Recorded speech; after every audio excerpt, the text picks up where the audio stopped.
तर नमस्कार मंडळी. तर मित्रांनो, सुष्मिता चक्क आपल्या स्वानंदीला सांगणार चक्क मल्लिका व अंशुमानचं खरं सत्य. तर दुसरीकडे मात्र स्वानंदी आता समोर घेऊन येणार मल्लिका अंशुमानचं खरं सत्य. तर नक्की काय घडतं चला संपूर्ण अपडेट जाणून घेऊया. त्यासाठी व्हिडिओ शेवटपर्यंत बघा आणि चॅनलवरती नवीन असाल तर चॅनलला सबस्क्राईब करून सोबतचं बेल नोटिफिकेशन ऑन करायला विसरू नका. तर मित्रांनो, आता सुष्मिता चक्क सांगणार स्वानंदीला आपल्या सगळं काही ह्या मल्लिका आणि अंशुमानचं खरं सत्य. तर समर आणि स्वानंदी चक्क आता मल्लिका आणि अंशुमान सोबत काय करतात चला संपूर्ण अपडेट जाणून घेऊया. त्यासाठी व्हिडिओ शेवटपर्यंत नक्की पहा.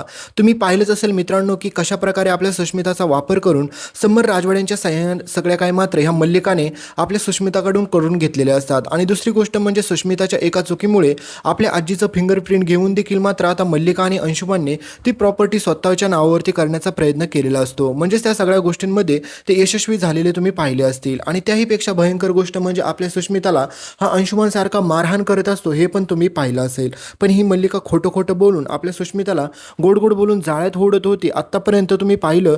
त्याच्यामुळे बिचारी सुष्मिता स्वानंदीला काही सत्य सांगत नाही. आणि दुसरीकडे समर आणि स्वानंदी हे दोघेजण जास्तच जवळ आलेले पाहून मात्र मल्लिकाला आता त्रास व्हायला लागलेला असतो. आणि मल्लिका म्हणत असते की काही जरी झालं तरी हे दोघेजण जोपर्यंत एकमेकांपासून दूर जात नाही तोपर्यंत मला शांत बसून चालणार नाही. कारण की समर आणि स्वानंदी यांच्यामधलं नातं जर घट्ट बनत चाललं तर मात्र खूपच भयंकर गोष्टी घडून बसतील. कारण की समर आणि स्वानंदीला जर मूलबाळ झालं तर माझा खेळच संपला. दुसरीकडे तुम्ही पाहिलं असेल आपली स्वानंदीला देखील समजलेलं असतं की सुष्मिताला नक्कीच अंशुमान आणि मल्लिका काकू त्रास देत आहेत, पण सुष्मिता मला काही सत्य सांगा नाही. तर दुसरीकडे आता सुश का सत्य सांगत नसते हे तुम्हाला पण माहीत आहे.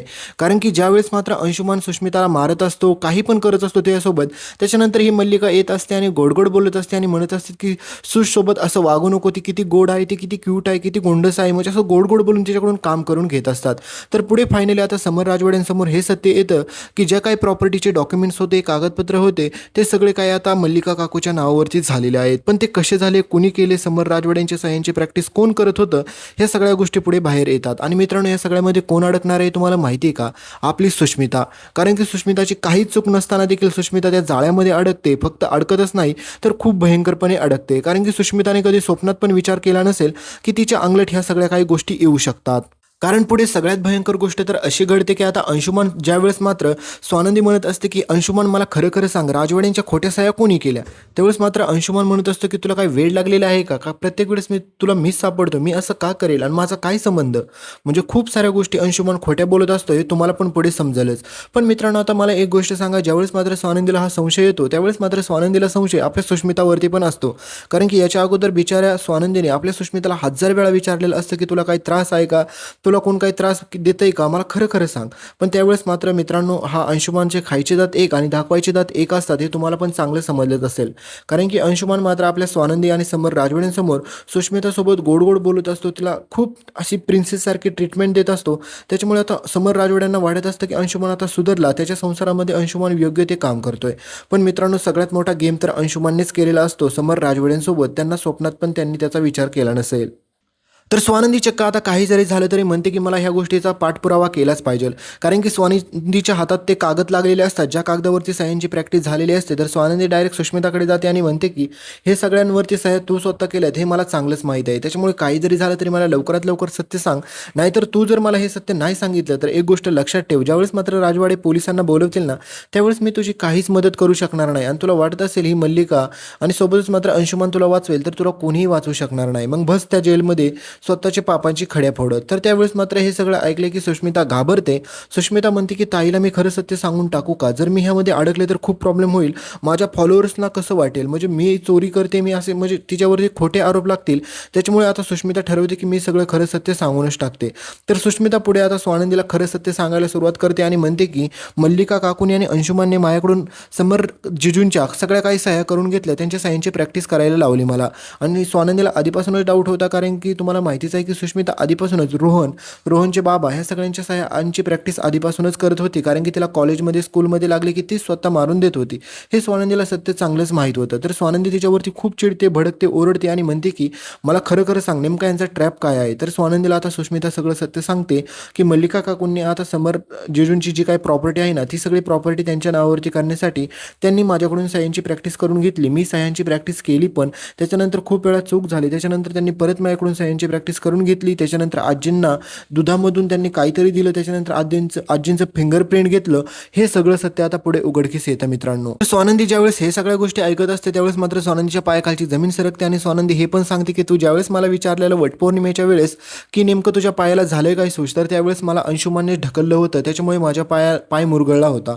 म्हणजेच मित्रांनो आता सगळं सत्य स्वानंदीसमोर आल्याच्या नंतर स्वानंदी म्हणते की तू आत्ताच्या आत्ता माझ्यासोबत चल, राजवाड्यांसमोर हे सगळ्या गोष्टी बोलून दाखव.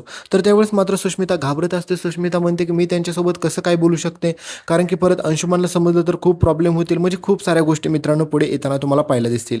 तर ही मल्लिका परत तिचे खायचे दात वेगळे आणि दाखवायचे दात वेगळे असतात ना, त्याचं नाटक करते आणि सुष्मितासमोर रडायला लागते आणि म्हणते की हे बघ सुश, तू जर तुझ्या ताईच्या नादीला लागली तर खूप मोठा प्रॉब्लेम होईल, कारण की हे सगळं राजवाड्यांचं वैभव, प्रॉपर्टी सगळ्याची मालकीन तू आहेस, ती तुझी ताईचा काही संबंध नाही आणि हे सगळं मी तुझ्यासाठीच करत होते, कारण की हे सगळं माझ्या नावावरती करून मी उद्या हे सगळं तुझ्याच नावावरती करणार होते. त्याच्यानंतर तुलाच मी इथली प्रिन्सेस बनवणार होते आणि त्याच्यानंतर तुझ्या ताईला आणि जिजूला मी ह्या घराच्या बाहेर काढणार होते. हे सगळं मी तुझ्यासाठी करते, हे लक्षात घे.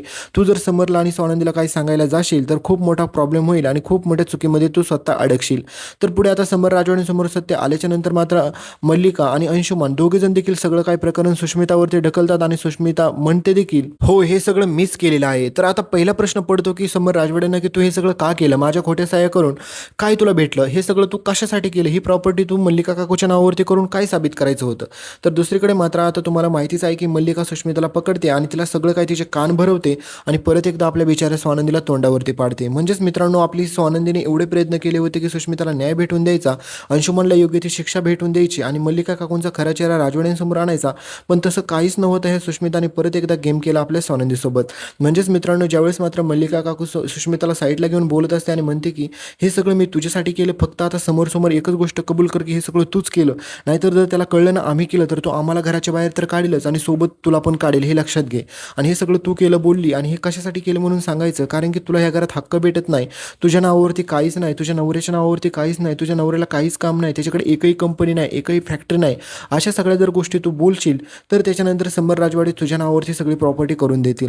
आणि मित्रांनो पुढे होतं पण तसंच, कारण की ह्या सुष्मिताला अक्कल नाही, तुम्हाला मी आधीपासून बोललो होतं.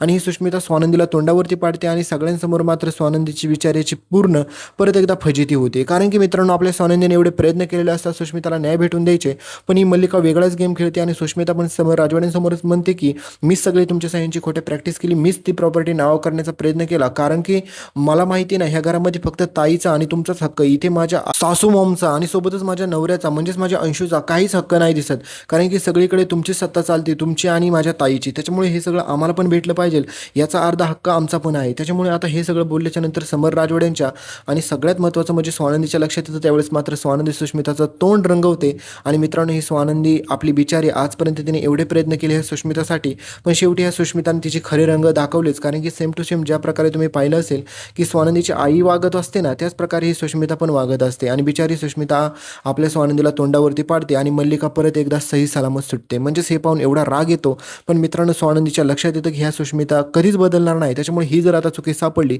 तर हिला पण आपण सोडायचं नाही. तर हे सगळं तुम्हाला पुढे पाहायला भेटेल. इथपर्यंत व्हिडिओ पाहिला तर व्हिडिओला लाईक करा, चॅनलला सबस्क्राईब करा आणि सोबतचं बेल नोटिफिकेशन ऑन करा आणि या व्हिडिओला हाईप नक्की करा.